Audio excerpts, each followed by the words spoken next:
Histoire 10. Le canard jaune soleil. Quand Oscar et Malika arrivent au grenier ce matin, Noisette est très agitée. Elle sautille sur le parquet. « Vite, vite !» dit-elle aux enfants. « Vous avez du travail. D'abord, l'énigme. Aujourd'hui, vous allez rencontrer une poule et un mouton. Combien le mouton a-t-il de pattes de plus que la poule ? » « 2 !» répond aussitôt Malika. « Bien, prenez vite les pots de peinture jaune soleil et les pinceaux que je vous ai préparés. Ne perdez pas de temps, on vous attend. » Malika et Oscar restent muets de curiosité. Ils se demandent ce qui les attend derrière la porte, mais aussi à quoi va leur servir la peinture. Cependant, Noisette les presse tant qu'ils n'osent pas l'interroger. La porte franchie, ils sont accueillis par une petite poule rousse et un gros mouton frisé. « Bienvenue à la ferme !» leur dit la poule. « Noisette nous a assuré que vous alliez résoudre notre problème. Nous comptons sur vous. Suivez-nous !»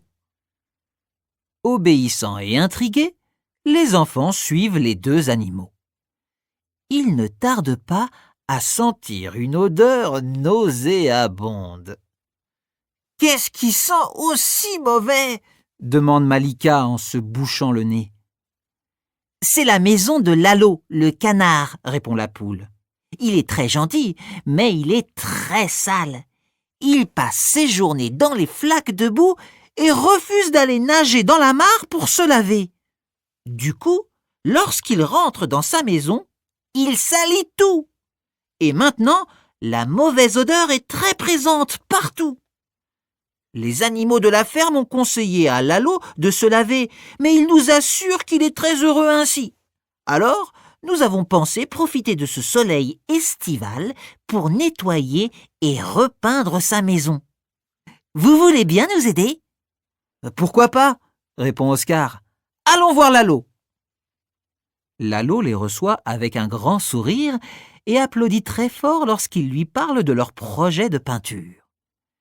Il est ravi qu'on donne un petit coup de fraîcheur à sa maison, même s'il n'avait pas prévu de travaux. Immédiatement, les enfants se mettent au travail. Lalo supervise le nettoyage d'un air satisfait. Petit à petit, la maison de Lalo s'éclaircit, devient jolie et sent bon la propreté. Lalo se précipite vers les enfants et s'exclame « Comme c'est beau! Merci, merci, merci !» Le canard, tout à sa joie, sautille partout et tourne sur lui-même comme une toupie.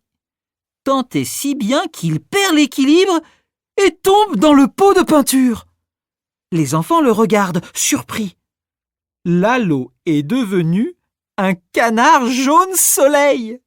« Un vrai rayon de soleil !» lui disent-ils en pouffant de rire. Un peu honteux, Lalo court vers la mare pour enlever la peinture.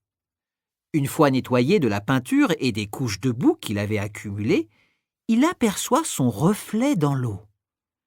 Il se trouve magnifique avec sa tête d'un beau vert émeraude et ses plumes marron et bleues. Depuis ce jour, après un bon bain de boue, Lalo nage majestueusement dans la mare. Il prend bien soin de rester propre. Sa petite maison jaune ne sent plus mauvais.